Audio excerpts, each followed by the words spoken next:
ಕಾಂಗ್ರೆಸ್ ಅಧಿಕಾರಕ್ಕೆ ಬಂದಿದ್ದು ನೋಡಿ ಅವಾಗಿನಿಂದ ಇಲ್ಲಿವರೆಗೂ ಕೂಡ ಒಂದಲ್ಲ ಒಂದು ವಿಚಾರಗಳು ಚರ್ಚೆ ಆಗ್ತಾ ಇದೆ. ಪ್ರಾರಂಭದಿಂದಲೂ ಕೂಡ ನಾಯಕತ್ವ ಬದಲಾವಣೆ ವಿಚಾರ ಸಂಬಂಧವಾಗಿ ಚರ್ಚೆಗಳಾಯಿತು. ಈಗ ಉಪಚುನಾವಣೆ ಬಂತಲ್ಲ ದಾವಣಗೆರೆ ಅದರಲ್ಲೂ ಕೂಡ ಬಾಗಲಕೋಟೆಗಿಂತ ಜಾಸ್ತಿಯಾಗಿ ಹೀಟ್ ಅಂತ ಪಡ್ಕೊಂಡಿರುವಂತಹ ಕ್ಷೇತ್ರ ಅಂತಂದರೆ ದಾವಣಗೆರೆ ಬೈ ಎಲೆಕ್ಷನ್ ಆಗ್ತಿದ್ದ ಹಾಗೆ ಸಾಕಷ್ಟು ಈಗಾಗಲೇ ಚರ್ಚೆಗೂ ಕೂಡ ಕಾರಣವಾಗಿದೆ.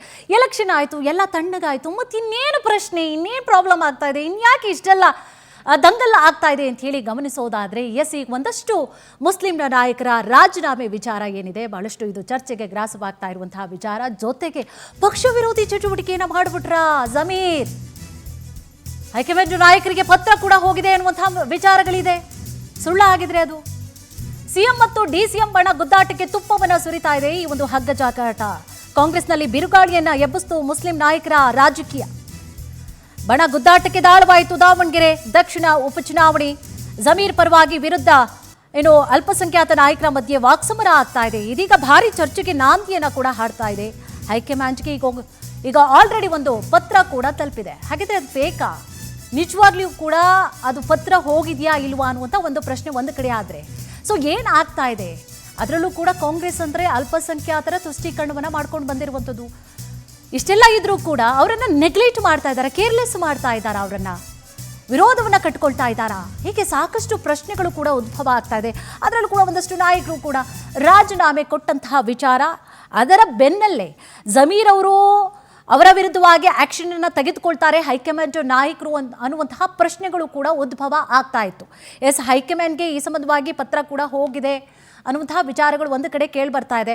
ಕೆಲವೊಂದಿಷ್ಟು ಈಗ ಸೋಷಿಯಲ್ ಮೀಡಿಯಾದಲ್ಲೂ ಹೋಗ್ತಾ ಇತ್ತು, ಮತ್ತೆ ವಾಪಸ್ ಮರಳಿ ಮನೆಗೆ ಅನ್ನುವಂತಹ ಹಾಗೆ JDS ಸೇರ್ಪಡೆ ಆಗಿಬಿಡ್ತಾರೇನೋ ಅನ್ನುವಂತಹ ರೀತಿಯಾಗಿಯೂ ಬಹಳಷ್ಟು ಚರ್ಚೆ ಆಯಿತು. ಅಷ್ಟೊಂದು ತೀವ್ರ ಅಸಮಾಧಾನಕ್ಕೆ ಕಾರಣವಾಗ್ತಾ ಇದೆ. ಅದರಲ್ಲೂ ಕೂಡ ಸಿಎಂ ಆಪ್ತರು ಅವರು, ಜಮೀರ್ ಅವರು ಸಿಎಂ ಆಪ್ತರು, ಅವರನ್ನ ಎಲ್ಲೂ ಕೂಡ ಬಿಟ್ಕೊಡುವಂತಹ ಮಾತೇ ಇಲ್ಲ. ಹೀಗಿದ್ದಂತಹ ಸಂದರ್ಭದಲ್ಲಿ ಅವರು ಕೂಡ ಯಾಕೆ ತುಟುಕ್ ಪಿಟುಕ್ ಅಂತ ಹೇಳಿ ಮಾತನಾಡ್ತಾ ಇಲ್ಲ. ಸಿಎಂ ಸಿದ್ದರಾಮಯ್ಯ ಅವರು ಯಾಕೆ ಸೈಲೆಂಟ್ ಆಗಿದ್ದಾರೆ? ಜೊತೆಗೆ ಏನಾದರೂ ಪಕ್ಷ ವಿರೋಧಿ ಚಟುವಟಿಕೆ ಮಾಡಿರುವಂತಹ ಕಾರಣಕ್ಕೋಸ್ಕರ ಅವರನ್ನ ಹಾಗಿದ್ರೆ ಪಕ್ಷದಿಂದ ರಾಜೀನಾಮೆಯನ್ನು ಪಡೆದುಕೊಂಡು ಬಿಡ್ತಾರಾ ಅಥವಾ ರಾಜೀನಾಮೆಯನ್ನು ಕೊಡ್ತಾರಾ? ಹೀಗೆ ಸಾಕಷ್ಟು ಪ್ರಶ್ನೆಗಳು ಕೂಡ ಈಗಾಗಲೇ ಸೋಷಿಯಲ್ ಮೀಡಿಯಾದಲ್ಲೂ ಕೂಡ ಉಂಟಾಗ್ತಾ ಇದೆ. ಪ್ರಶ್ನೆಗಳು ಸಾಲು ಪ್ರಶ್ನೆಗಳು ಕೂಡ ಉದ್ಭವ ಆಗ್ತಾ ಇದೆ. ಜೊತೆಗೆ ಇದು ಕಾಂಗ್ರೆಸ್ ಹೈಕಮಾಂಡ್ಗೆ ಮುಸ್ಲಿಂ ಧರ್ಮಗುರುಗಳ ಲೆಟರ್ ಆಗಿದ್ರೆ ನಕಲಿನಾ? ಇದು ಪ್ರಶ್ನೆ ಇನ್ನೂ ಕೂಡ ಅದು ಕ್ಲಿಯರ್ ಆಗಿಲ್ಲ. ನಕಲಿನಾ ಅದು ಹೌದಾ, ಬರ್ದಿದ್ದಾರಾ ಇಲ್ವಾ ಅಂತೇಳಿ. ಆದರೆ ಉಪಾಧ್ಯಕ್ಷರು ಏನು ಹೇಳ್ತಾ ಇದ್ದಾರೆ, ನಕಲಿ ಲೆಟರ್ ಹೆಡ್ ಅನ್ನ ಸೃಷ್ಟಿ ಅಂತ ಹೇಳಿ ಅಲ್ಪಸಂಖ್ಯಾತ ಘಟಕದ ಉಪಾಧ್ಯಕ್ಷರು ಹೇಳ್ತಾ ಇದ್ದಾರೆ. ಇಲ್ಲ ಅದು ನಕಲಿ ಅಂತ ಹೇಳಿ ಹೇಳ್ತಾ ಇದ್ದಾರೆ. ಕೆಪಿಸಿಸಿ ಅಲ್ಪಸಂಖ್ಯಾತ ಘಟಕದ ಉಪಾಧ್ಯಕ್ಷ ಮುಜಾಮಿಲ್ ಹುಸೇನ್ ಅವರು ಹೇಳ್ತಾ ಇರುವಂತದ್ದು, ಫೇಕ್ ಲೆಟರ್ ಮೂಲಕವಾಗಿ ಹೈಕಮಾಂಡ್ಗೆ ಬ್ಲಾಕ್ ಮೇಲ್ ಬಾಂಬ್ ಅನ್ನ ಸಿಡಿಸಿದ್ದಾರೆ. ಬ್ಲಾಕ್ ಮೇಲ್ ಮಾಡಲಾಗ್ತಾ ಇದೆ ಅನ್ನುವಂತಹ ಬಾಂಬ್ ಅನ್ನ ಸಿಡಿಸಿದ್ದಾರೆ, ಹೇಳಿಕೆ ನೀಡಿದ್ದಾರೆ. ಇಮೇಲ್ ಮೂಲಕವಾಗಿ ಕಳಿಸಿರುವಂತಹ ಲೆಟರ್ನಲ್ಲಿ ಯಾವುದೇ ರೀತಿಯಾದಂತಹ ಸಹಿ ಇಲ್ಲ, ಅಂದ್ರೆ ಫೇಕ್ ಅದು ಅಂತ. ಮುಸ್ಲಿಂ ಧರ್ಮಗುರು ಸಂಘಟನೆಗಳ ಹೆಸರಿನಲ್ಲಿ ನಕಲಿ ಪತ್ರವನ್ನ ರವಾನೆ ಮಾಡಲಾಯ್ತು. ಹಾಗಿದ್ರೆ ಯಾರು ಮಾಡ್ತಾ ಇದ್ದಾರೆ ಈ ಕುತಂತ್ರ? ಯಾರಿಂದ ಆಗ್ತಾ ಇದೆ? ಯಾರು ಒಳಗೊಳಗೇನೆ ಕಿಚ್ಚೆ ಎದ್ದಿಸ್ಬೇಕು ಅಂತ ಹೇಳಿ ಮಾಡ್ತಾ ಇರೋರಾದ್ರೂ ಯಾರು? ಓಕೆ, ಈಗ ನಕಲಿನೇ ಆಗ್ಲಿ, ನಕಲಿನೇ ಮಾಡಿದ್ರು ಕೂಡ ಯಾರು ಕಳ್ಸಿದ್ರು ಹೋಗ್ಲಿ, ಎಲ್ಲರ ನಡುವೆ ಬಿರುಕು ಬೀಡಬೇಕು ಅನ್ನುವಂತಹ ಕಾರಣಕ್ಕೋಸ್ಕರ ಯಾರು ಮಾಡ್ತಾ ಇದ್ದಾರೆ ಇದು? ಅಥವಾ ಎಲ್ಲರ ನಡುವೆ ಕೂಡ ಕಿತ್ತಾಟಗಳಾಗ್ಲಿ ಅಂತ ಹೇಳಿ ಮಾಡ್ತಾ ಇರುವಂತದ್ದ? ಮಹಾನ್ ನಾಯಕ ಬ್ಲಾಕ್ ಮೇಲ್ ತಂತ್ರಕ್ಕೆ ಮಾರು ಹೋಗಿದ್ದಾರೆ. ಪರೋಕ್ಷವಾಗಿ DK ಶಿವಕುಮಾರ್ ವಿರುದ್ಧವೇ ಮಾಡಿದ್ರ ಹಾಗಿದ್ರೆ ಆರೋಪವನ್ನ ಮಾಡಲಾಗ್ತಾ ಇದೆಯಾ? ಸಾಕಷ್ಟು ಪ್ರಶ್ನೆಗಳು ಕೂಡ ಇದೇ ವಿಚಾರಕ್ಕೆ ಸಂಬಂಧಪಟ್ಟ ಹಾಗೆ ಉಲ್ಬಣ ಕೂಡ ಆಗ್ತಾ ಇದೆ. ಅವ್ರಿಗೆ ಏನಾದರೂ ನೈತಿಕತೆ ಇದ್ರೆ ಪಕ್ಷದ ಅಧ್ಯಕ್ಷ ಸ್ಥಾನ, ಅಲ್ಪಸಂಖ್ಯಾತ ಘಟಕದ ಅಧ್ಯಕ್ಷ ಸ್ಥಾನಕ್ಕೆ ರಾಜೀನಾಮೆ ಕೊಟ್ಟಿದ್ರಲ್ಲ, ಅದೇ ರೀತಿ ವಿಧಾನ ಪರಿಷತ್ತಿನ ಸದಸ್ಯರಿಗೆ ರಾಜೀನಾಮೆ ಕೊಟ್ಟು ಅವ್ರ ತಾಕತ್ ತೋರಿಸ್ಬೇಕಾಗಿತ್ತು. ಅವರು ಮನೆಯಲ್ಲೇ ಕೂತ್ಕೊಂಡು, ಬೆಂಗಳೂರಿಂದ ಕೂತ್ಕೊಂಡು BJPಗೆ ಪರೋಕ್ಷವಾಗಿ ಸಹಾಯ ಮಾಡ್ತಾ, SDPನವರಿಗೆ ಸಹಾಯ ಮಾಡ್ತಾ, ಅವರಿಗೆ ಹಣಕಾಸಿನ ನೆರವನ್ನು ಕೊಡ್ತಕ್ಕಂಥ ನನ್ನ ಗ್ರೌಂಡ್ ರಿಪೋರ್ಟ್ ನನ್ನ ಹತ್ರ ಇದೆ, ಆ ವಿಡಿಯೋ ಕ್ಲಿಪ್ ನನ್ನ ಹತ್ರ ಇದೆ. ಇನ್ನು ಅಧ್ಯಕ್ಷನ ತಲುಪಿಸಿಲ್ಲ, ತಲುಪಿಸ್ತೀನಿ ನಾನು. ಇಲ್ಲಿ ತಲುಪಿಸ್ಬೇಕಾಗಿತ್ತು, ನಾನು ಅಧ್ಯಕ್ಷರಿಗೆ ಮೊದಲು ತಲುಪಿಸಿ ನಂತರ ಅವ್ರಿಗೆ ನಿಮಗೆ ಆ ಆಡಿಯೋ ಕ್ಲಿಪ್ನ ನಿಮ್ಗೆ ಕೊಡಿಸ್ತೀನಿ. ಇದಲ್ಲ, ಇದು ಏನು ನಮ್ಮ ಅಧ್ಯಕ್ಷರು ಮಾನ್ಯ DK ಶಿವಕುಮಾರ್ ಸಾಹೇಬರು ನಿರ್ಣಯ ತಗೊಂಡ್ರು, ಅವ್ರನ್ನ ಪಕ್ಷದಿಂದ ಏನು ವಜಾ ಮಾಡಿದಾರ ದಾವಣಗೆರೆಯಲ್ಲಿ ಇಷ್ಟೆಲ್ಲ ದಂಗಲ್ ಆಗ್ತಾ ಇದ್ರು ಕೂಡ ಸಿಎಂ ಸಿದ್ದರಾಮಯ್ಯ ಅವರು ಸೈಲೆಂಟ್ ಆಗಿರೋದಾದ್ರೂ ಯಾಕೆ? ಅದರಲ್ಲೂ ಕೂಡ ತಮ್ಮ ಆಪ್ತರು ಜಮೀರ್ ವಿಚಾರಕ್ಕೆ ಸಂಬಂಧಪಟ್ಟ ಹಾಗೆ ಯಾಕೆ ಅವರು ಮಾತನಾಡ್ತಾ ಇಲ್ಲ? ಇಷ್ಟೊಂದು ಮೌನವನ್ನ ತಾಳಿರುವಂತಹ ಕಾರಣವಾದ್ರೂ ಏನು? ಏನಾದರೂ ರಾಜಣ್ಣ ಅವರು ಹೇಳುವಂತಹ ಪ್ರಕಾರವಾಗಿ ಮಾಟಮಂತ್ರ ಮಾಡಿಸ್ಬಿಟ್ಟಿದ್ದಾರಾ? ಎಸ್, ದಾವಣಗೆರೆ ದಂಗಲ್ ವಿಚಾರದಲ್ಲಿ ಸಿಎಂ ಬಹುತೇಕವಾಗಿ ಮೌನವನ್ನು ವಹಿಸಿಬಿಟ್ಟಿದ್ದಾರೆ. ಸಿಎಂ ಸಿದ್ದರಾಮಯ್ಯ ಮೌನಕ್ಕೆ ಕಾರಣವಾಯ್ತಾ ಮಾಟ ಮಂತ್ರ? ಸಿದ್ದರಾಮಯ್ಯ ಆಪ್ತ ಮಾಜಿ ಸಚಿವ ಕೆಎನ್ ರಾಜಣ್ಣ ಅವರು ಹೇಳಿಕೆ ಕೊಟ್ಟಿದ್ದಾರೆ. ಇದು ನಾವು ಹೇಳ್ತಾ ಇರೋದಲ್ಲ, ರಾಜಣ್ಣ ಅವರು ಹೇಳ್ತಾ ಇರೋದು. ಇಷ್ಟು ಅಸಹಾಯಕರಾಗಿದ್ದಾರೆ ಅಂದ್ರೆ ಮಾಡಿಸಿರಬಹುದಾ ಅಂತ. ನಾನು ಮತ್ತು ಸಿಎಂ ಇಬ್ರು ಕೂಡ ಮಾಟ ಮಂತ್ರ ನಂಬೋದಿಲ್ಲ. ಮಾಟ ಮಂತ್ರದ ಬಗ್ಗೆ ಜನ ಮಾತನಾಡೋದನ್ನ ನಾನು ಹೇಳಿದ್ದೇನೆ. ಬೆಂಗಳೂರಿನಲ್ಲಿ ಮಾಜಿ ಸಚಿವ ಕೆಎನ್ ರಾಜಣ್ಣ ಅವರು ಸ್ಫೋಟಕವಾದಂತಹ ಹೇಳಿಕೆ ಕೊಟ್ಟಿದ್ದಾರೆ. ನನ್ನ ನೋಡಿ, ಅವರ ಅನಿಸಿಕೆ, ಅವರ ಅನುಭವ, ಅದ್ರ ಬಗ್ಗೆ ನಾನು ಹೇಳಕ್ ಹೋಗಲ್ಲ. ನನ್ನ ಅನುಭವದಲ್ಲೂ ನಾನು ಮೊನ್ನೆನೆ ಹೇಳಿದ್ದೀನಿ, ಅಸಹಾಯಕರಿದ್ದಾರೆ ಅಂತ ಹೇಳಿದ್ದೇನೆ. ನಾನು ಒಂದೊಂದ್ಸರಿ ಸಿಎಂ ಇಷ್ಟೊಂದು ಅಸಹಾಯಕರ ಆಗ್ತಾ ಇದಾರಲ್ಲ ಅಂತಕ್ಕಂಥದ್ದು ನೋಡಿದಾಗ ಯಾರಾದ್ರೂ ಮಾಟ ಮಂತ್ರ ಮಾಡಿಸ್ಬಿಟ್ಟವ್ರೇನೋ ಅವ್ರ ಮೇಲೆ ಸ್ವಲ್ಪ ವಿಚಾರ ಮಾಡ್ತಾ ಇದ್ದೀನಿ. ಆಸ್ತಿಕರು ನಾಸ್ತಿಕರು ನೋಡ್ರಿ, ಯಾವಾಗ್ಲಾದ್ರೂ ಕೂಡ ಮನುಷ್ಯನ ಮೇಲೆ ಏನಾದ್ರು ಪರಿಣಾಮ ಆಗ್ಬೇಕು ಅಂದ್ರೆ ಅವ್ರು ಆಸ್ತಿಕರೇ ಆಗಿರ್ಬೇಕು ಅಂತಲ್ಲ, ಅಥವಾ ನಾಸ್ತಿಕರಾಗಿರ್ಬೇಕು ಅಂತಾನೂ ಅಲ್ಲ. ಬರ್ತಕ್ಕಂಥ ತೊಂದ್ರೆ ಯಾರನ್ನೂ ಬಿಡೋದಿಲ್ಲ ನೋಡಿ. ಇದೇ ವಿಚಾರಕ್ಕೆ ಸಂಬಂಧಪಟ್ಟ ಹಾಗೆ ನಮ್ಮ ಜೊತೆಯಲ್ಲಿ ಮಾತನಾಡಲು MG ಮಹೇಶ್ ಅವರು ಇದ್ದಾರೆ, ಬಿಜೆಪಿಯ ವಕ್ತಾರರು. ಸರ್, ಕಾರ್ಯಕ್ರಮಕ್ಕೆ ಸ್ವಾಗತ. ಏನು ಇರ್ಷಾದ್ ಅಹಮದ್ ಅವರಿದ್ದಾರೆ, ಕಾಂಗ್ರೆಸ್ನ ವಕ್ತಾರರು. ತಮಗೂ ಕೂಡ ಕಾರ್ಯಕ್ರಮಕ್ಕೆ ಸ್ವಾಗತ ಸರ್. ಮೊದಲನೇದಾಗಿ ನಿಮ್ಮಿಂದಲೇ ಶುರುವಾಗ್ತೇನೆ, ಯಾಕಂತಂದ್ರೆ ಈಗಾಗಲೇ ಬಹಳಷ್ಟು ದಂಗಲ್ ಆಗ್ತಾ ಇರೋದು ನಿಮ್ಮ ಒಂದು ಸರ್ಕಾರದಲ್ಲೇ ಆಗಿರುವಂತಹ ಕಾರಣವಾಗಿ ನಿಮ್ಮಿಂದಲೇ ಶುರು ಮಾಡ್ತೀನಿ. ಏನಾಗ್ತಾ ಇದೆ ಸರ್ ಪಕ್ಷದಲ್ಲಿ, ಏನಾಗ್ತಾ ಇದೆ? ಅದರಲ್ಲೂ ಕೂಡ ಅಲ್ಪಸಂಖ್ಯಾತರನ್ನ ತುಷ್ಟೀಕರಣ ಮಾಡ್ಕೊಂಡು ಬಂದು ಒಂದು ರೀತಿಯಾಗಿ ಕಾಂಗ್ರೆಸ್ ಅಂದ್ರೇ ಅಲ್ಪಸಂಖ್ಯಾತರು ಅಂತಂದ್ರೇ ಕಾಂಗ್ರೆಸ್ ಅನ್ನುವಂತಹ ರೀತಿಯಾಗಿ ಇರುವಂಥದ್ದು. ಈಗ ನೋಡಿದ್ರೆ ಅಲ್ಲಿ ಸಿಎಂ ಅವರು ಮಾತನಾಡ್ತಾ ಇಲ್ಲ. ಏನಾಗ್ಬಿಟ್ಟಿದೆ? ಹಾಗಿದ್ರೆ ರಾಜಣ್ಣ ಅವರು ಹೇಳ್ತಾ ಇರುವಂತಹ ವಿಚಾರಗಳು ಸತ್ಯವಾ, ಅಥವಾ ಜಮೀರ್ ಅವರು ನಿಜಕ್ಕೂ ಕೂಡ ಆಗಿದ್ರೆ ಪಕ್ಷ ವಿರೋಧಿ ಚಟುವಟಿಕೆಗಳನ್ನ ಮಾಡಿಬಿಟ್ಟಿದ್ದಾರಾ? ಏನು ಹೇಳ್ತೀರಿ? ಮೊಟ್ಟ ಮೊದಲಿಗೆ ತಾವು ಅಲ್ಪಸಂಖ್ಯಾತರಿಗೆ ತುಷ್ಟೀಕರಣ ಅಂತ ಒಂದು ಪದವನ್ನು ಬಳಸಿದ್ರಿ.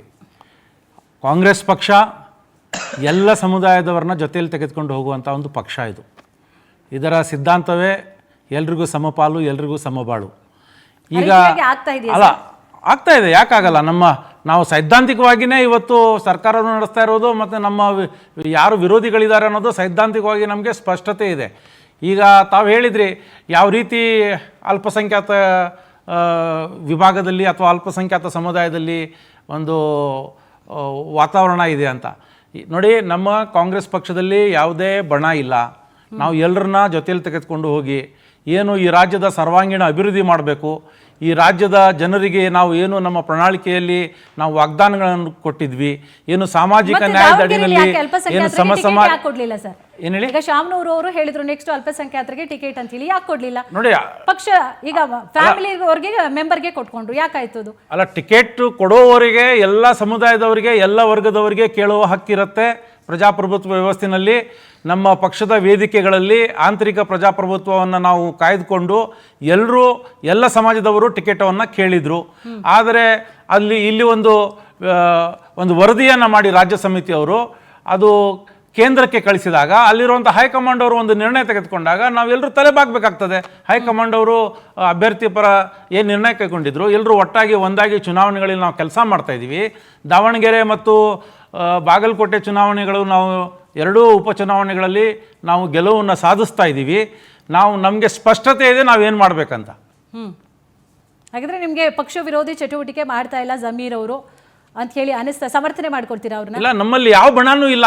ನೋಡಿ ಸರ್, ಬಣ ಇಲ್ಲ ಅಂತಂದ್ರೂ ಕೂಡ ಪರವಾಗಿ ವಿರೋಧವಾಗಿ ಪಕ್ಷದ ನಾಯಕರೇ ಮಾತನಾಡ್ತಾ ಇದ್ದಾರೆ. ನೋಡಿ, ಇವಾಗ ಕೆಲವೊಂದು ಹೇಳಿಕೆಗಳು ವೈಯಕ್ತಿಕವಾಗಿರ್ತದೆ, ಕೆಲವೊಂದು ಹೇಳಿಕೆಗಳು ಅವರು ಕೆಲವೊಂದು ಕಾಂಟೆಕ್ಸ್ಟ್ ಅಲ್ಲಿ ಕೊಟ್ಟಿರ್ತಾರೆ. ಆದರೆ ಪಕ್ಷ ಒಂದಾಗಿ ಇವತ್ತು ನಾವು ಏನು ಕೋಮುವಾದದ ವಿರುದ್ಧ ನಾವು ಏನು ವಾಗ್ದಾನಗಳನ್ನು ಕೊಟ್ಟಿದ್ವಿ, ಈ ರಾಜ್ಯದ ಅಭಿವೃದ್ಧಿ ಮಾಡ್ತೀವಿ, ರಾಜ್ಯದ ಪರ ಏನು ಸಾಮಾಜಿಕ ನ್ಯಾಯದಡಿನಲ್ಲಿ ನಾವು ಯೋಜನೆಗಳನ್ನು ಕೊಡ್ತೀವಿ ಅಂತ. ಸೊ ಅದರ ಹಿಂದೆ ಮಾನ್ಯ ಮುಖ್ಯಮಂತ್ರಿಗಳಾಗ್ಬೋದು, ಮಾನ್ಯ ಉಪಮುಖ್ಯಮಂತ್ರಿಗಳಾಗ್ಬೋದು, ಎಲ್ಲರೂ ಒಟ್ಟಾಗಿ ನಾವು ಹೋಗ್ತಾ ಇದ್ದೀವಿ. ಈಗ ಚುನಾವಣೆಗಳಲ್ಲಿ ಬಂದಾಗ ಇದು ಸರ್ವೇ ಸಾಮಾನ್ಯ, ಕೆಲವೊಂದು ಕಡೆ ಪರ ವಿರೋಧ ಹೇಳಿಕೆಗಳು ಬರ್ತಾ ಇರ್ತವೆ. ನಮ್ಮ ಕ್ಷೇತ್ರದಲ್ಲಿ ಬಂದು ನಿಂತ್ಕೊಳ್ಳೋಕೆ ಅವ್ರು ಯಾರು ಅಂತ ಹೇಳ್ತಾರೆ. ಎಲ್ಲಿ ಸಮಾನವಾಗಿ ಎಲ್ಲರೂ ಹೋಗ್ತಾ ಇದ್ದಾರೆ, ಒಗ್ಗಟ್ಟಾಗಿ ಎಲ್ಲಿ ಹೋಗ್ತಾ ಇದ್ದಾರೆ, ಹೈಕಮಾಂಡ್ ಏನು ಹೇಳುತ್ತೆ ಅದನ್ನು ಕೇಳ್ಕೊಂಡು ತಾನೇ ಹೋಗ್ತಾ ಇರುವಂಥದ್ದು.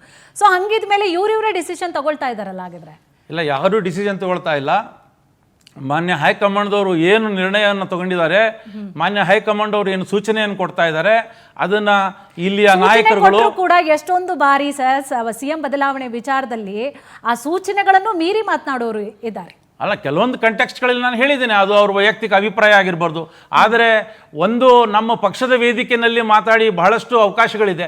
ವೇದಿಕೆಗಳಲ್ಲಿ ಮಾತಾಡಿ ಅವ್ರದ್ದೇನೋ ಇದು ಇದೆ, ಅದನ್ನು ಇತ್ಯರ್ಥಪಡಿಸ್ಕೊಂಡ್ರೆ ಒಂದು ಒಳ್ಳೆಯ ಜೊತೆಗೆ ಬೆಳವಣಿಗೆ ನಿಮ್ಮ ಆಗುತ್ತೆ. ಕಾಂಗ್ರೆಸ್ ನಾಯಕರೇ ಹೇಳ್ತಾ ಇರ್ತಾರೆ, ಯತೀಂದ್ರ ಸಿದ್ದರಾಮಯ್ಯ ಅವರು ಕೂಡ ಮಾತನಾಡ್ತಾರೆ, ಅವ್ರಿಗೆ ಯಾಕೆ ಬ್ರೇಕ್ ಹಾಕ್ಸಿಲ್ಲ ಅಂತ ಹೇಳಿ ನಿಮ್ಮ ಕಾಂಗ್ರೆಸ್ನ ನಾಯಕರೇ ಹೇಳ್ತಿರ್ತಾರೆ. ಇಲ್ಲ, ಸೊ ಎಲ್ಲ ಒಗ್ಗಟ್ಟಾಗಿ ಹೋಗ್ತಾ ಇದ್ರೆ ಮತ್ತೆ ಯಾಕೆ ಇಷ್ಟು ಬಿರುಕು? ಈಗ ಪ್ರಾರಂಭದಿಂದಲೂ ಬಿರುಕೆ. ಯಾರೇ ಆಗಿರಲಿ, ಯಾವ ಮುಖಂಡರೇ ಆಗಿರಲಿ, ಮಾನ್ಯ ಹೈಕಮಾಂಡ್ ಮುಂದೆ ಎಲ್ಲ ಹೈಕಮಾಂಡ್ ಅವರು ನೋಡ್ತಾ ಇರ್ತಾರೆ, ಎಲ್ಲರೂ ಗಮನಿಸ್ತಾ ಇರ್ತಾರೆ. ಅರ್ಥ ಆಯ್ತಲ್ಲ? ಈ ಒಂದು ಶಿಸ್ತು ಪಕ್ಷಕ್ಕೆ ಬಹಳ ಮುಖ್ಯ. ಅದೇ ರೀತಿಯಲ್ಲಿ ಆ ಶಿಸ್ತಿನ ಚೌಕಟ್ಟಿನಲ್ಲಿ ಇವತ್ತು ಪಕ್ಷ ಮುನ್ನಡೆಸ್ಕೊಂಡು ಮಾನ್ಯ ಡಿ ಕೆ ಶಿವಕುಮಾರ್ ಅವರು ಬಹಳ ಸದೃಢ ನಾಯಕತ್ವವನ್ನು ಕೊಡ್ತಾ ಇದ್ದಾರೆ. ಅದೇ ರೀತಿ ಒಂದು ದಕ್ಷ ಆಡಳಿತವನ್ನು ಮಾನ್ಯ ಮುಖ್ಯಮಂತ್ರಿಗಳು ಕೊಡ್ತಾ ಇದ್ದಾರೆ. ಮುಂದಿನ ದಿನಗಳಲ್ಲಿ ಇನ್ನೂ ಹಲವಾರು ಯೋಜನೆಗಳು ಈ ರಾಜ್ಯದ ಅಭಿವೃದ್ಧಿಗೆ ಕೊಡುವ ಎಲ್ಲ ಕಾರ್ಯಕ್ರಮಗಳನ್ನು ನಾವು ಹಮ್ಮಿಕೊಂಡಿದ್ದೀವಿ. ಏನು ಮಹೇಶ್ ಸರ್, ಈಗಾಗಲೇ ದಾವಣಗೆರೆಯಲ್ಲೂ ಕೂಡ SDPA ಅಭ್ಯರ್ಥಿಗೆ ಬಹಳಷ್ಟು ಸಪೋರ್ಟ್ ಮಾಡಿದ್ರು, ಜಮೀರ್ ಜೊತೆಗೆ ಅವರ ಟೀಮ್ ಅಂತ ಹೇಳಿ ಒಂದು ವಿಚಾರಗಳು ಕೂಡ ಬಹಳಷ್ಟು ಈಗಾಗಲೇ ಚರ್ಚೆಗೂ ಕಾರಣವಾಗಿತ್ತು, ಓಡಾಡ್ತಾ ಇತ್ತು. ಈ ವಿಚಾರಕ್ಕೆ ಸಂಬಂಧಪಟ್ಟ ಹಾಗೆ ಏನು ಹೇಳ್ತೀರಿ? ಜೊತೆಗೆ ಅವ್ರು ಹೇಳ್ತಾ ಇದ್ದಾರೆ ಎಲ್ಲರೂ ಕೂಡ ಒಗ್ಗಟ್ಟಾಗಿ ಹೋಗ್ತಾ ಇದೀವಿ, ಯಾವುದೇ ರೀತಿಯಾದಂತಹ ಬಿರುಕುಗಳಿಲ್ಲ ಅಂತ ಹೇಳಿ, ಏನು ಹೇಳ್ತೀರಿ? ಇದು ಯಾವ ದಾವಣಗೆರೆ ಉಪಚುನಾವಣೆ ಅಥವಾ ಬಾಗಲಕೋಟ್ ಉಪಚುನಾವಣೆಯ ಸಂಘರ್ಷ ಅಲ್ಲವೇ ಅಲ್ಲ. ಇದು ಅಧಿಕಾರಕ್ಕೋಸ್ಕರ ನಡೀತಾ ಇರ್ತಕ್ಕಂಥ ಒಂದು ಜಂಗಿ ಕುಸ್ತಿ ಬಿಟ್ವೀನ್ ಸಿದ್ದರಾಮಯ್ಯ ಮತ್ತೆ ಡಿ ಕೆ ಶಿವಕುಮಾರ್. ಒಂದು ನೆಪ ಮಾತ್ರ ಬೇಕಾಗಿತ್ತು. ಹೇಗಾದ್ರೂ ಮಾಡಿ ಸಿದ್ದರಾಮಯ್ಯನವರನ್ನ ಕಟ್ಟಾಕ್ಬೇಕು, ಅವರ ವ್ಯಕ್ತಿ ಏನು ಅವರನ್ನ ಆ ಸ್ಥಾನದಿಂದ ತೆಗೆದಾಕ್ಲಿಕ್ಕೆ ಮಾಡ್ತಿರ್ತಕ್ಕಂಥ ಎಲ್ಲ ಒಂದು ಸ್ಟ್ರಾಟಜಿಕಲ್ ಪ್ಲಾನಿಂಗ್ ಇವೆಲ್ಲ. ಇದು ಏನಂತಂದ್ರೆ ಬಣ ರಾಜಕಾರಣದ ಒಂದು ವೈಭವ ಒಂದು ನಡೀತಾ ಇರ್ತಕ್ಕಂಥದ್ದು ಕಾಂಗ್ರೆಸ್ಸಿನ ಒಳಗಡೆ. ಸುರ್ಜಿವಾಲ ಅವರನ್ನ ಬಳಸ್ಕೊಂಡು ಏನೆಲ್ಲ ಸಿದ್ದರಾಮಯ್ಯನವರು ಸುತ್ತಮುತ್ತ ಇರುವಂತ ಎಲ್ಲ ವ್ಯಕ್ತಿಗಳನ್ನ ಕಟ್ಟಾಕೋ ಕೆಲಸವನ್ನ ಡಿ ಕೆ ಶಿವಕುಮಾರ್ ಮಾಡೋದ್ರಲ್ಲಿ ಯಶಸ್ಸಾಗಿರೋಂಥ. ಇದ್ರೆ ಇಲ್ಲಿ ಬೇಸರ ಆಗ್ತಾ ಇರ್ತಕ್ಕಂಥದ್ದು, ಇವರು ಬಣ ರಾಜಕಾರಣದಿಂದ ಕರ್ನಾಟಕ ರಾಜ್ಯ ಒಂದು ಅಭಿವೃದ್ಧಿ ಕಾಣದೆ ಕಳೆದ 3 ವರ್ಷದಿಂದ ಇದೇ ಪ್ರತಿನಿತ್ಯ ಚರ್ಚೆ ಏನಪ್ಪಾ ಅಂದ್ರೆ ಗೊತ್ತಿಲ್ಲ, ಏನ್ ಸಿದ್ದರಾಮಯ್ಯ ಮುಖ್ಯಮಂತ್ರಿ ಇದ್ಬಿಟ್ಟು ಇಲ್ಲ ಡಿ ಕೆ ಶಿವಕುಮಾರ್ ಮುಖ್ಯಮಂತ್ರಿ ಆಗ್ಬಿಟ್ರೆ ಕರ್ನಾಟಕ ಸ್ವರ್ಗ ಆಗ್ಬಿಡತ್ತೆ ಅಂತ ಅನ್ಕೊಂಡಿದ್ದಾರೆ. ಇಡೀ ಎರ್ಷಾದ್ ಅವ್ರ ಮಾತನ್ನು ಕೇಳಿದೆ, ಕೋಮುವಾದ, ಭ್ರಷ್ಟಾಚಾರ ಇದೆಲ್ಲವೂ ಕಾಂಗ್ರೆಸ್ಸಿನ ಒಂದು ಅಂತಃಸತ್ವ, ಆಂತರಿಕ ಪ್ರಜಾಪ್ರಭುತ್ವ ಅಂತ ಒಂದು ದೊಡ್ಡ ಮಾತನ್ನ ಹೇಳಿದ್ರು ಎರ್ಷಾದ್ ಅವರು. ಆಂತರಿಕ ಪ್ರಜಾಪ್ರಭುತ್ವಕ್ಕೆ ಇಲ್ಲಿ ಒಂದೇ ಒಂದು ಅಂಶದ ಬೆಲೆ ಇಲ್ಲ. ಉದಾಹರಣೆಗೆ ರಾಜಣ್ಣ ಅವರು ಹೇಳ್ತಾರೆ, ಈ ಮುಖ್ಯಮಂತ್ರಿ ಸಿದ್ದರಾಮಯ್ಯವರ ನಿರ್ಲಿಪ್ತತೆ ನೋಡಿದಾಗ ಇನ್ನೂ ದಟ್ ಎಕ್ಸ್ಟೆಂಟ್ ಹೋಗಿದ್ದಾರೆ ಅಂತಂದ್ರೆ ಮಾಟ ಮಂತ್ರಗಳನ್ನ ಮಾಡಿಸಿರ್ಬೋದು ಅಂತ ಹೇಳಿ. ಅಂದ್ರೆ ಮೇ ತಿಂಗಳಲ್ಲಿ ಕರ್ನಾಟಕ ರಾಜ್ಯದ ರಾಜಕಾರಣದ ಒಳಗಡೆ ಒಂದು ದೊಡ್ಡದಾದಂತ ತಲ್ಲಣ ಆಗೋದಂತೂ ಸತ್ಯ. ಈ ತಲ್ಲಣಕ್ಕೆ ಒಂದು ಭೂಮಿಕೆ ತಯಾರು ಮಾಡಬೇಕು. ಇದು ದಾವಣಗೆರೆಯ ಒಂದು ಬೈ ಎಲೆಕ್ಷನ್ ಒಂದು ಕುಂಟು ನೆಪ ಮಾತ್ರ.